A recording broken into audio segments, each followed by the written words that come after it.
càng phua càng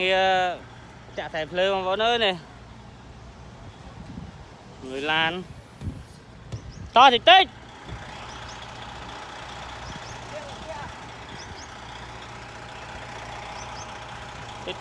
tích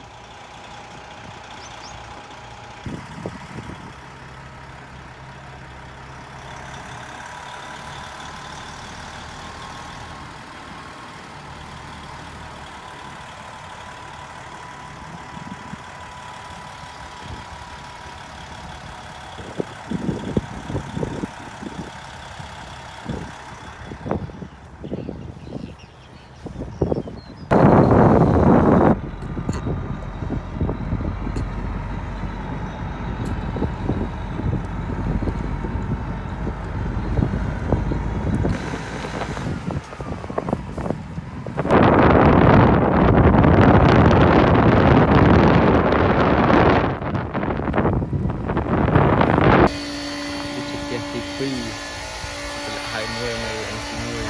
ở thì quy ở tiền với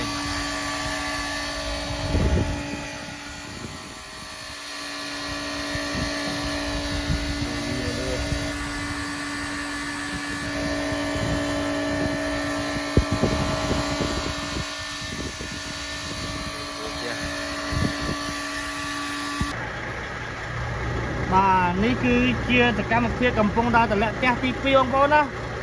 bà là dương chun cha đây ai tôi chun ăn thầm đấy đó cô đây tí phi ấy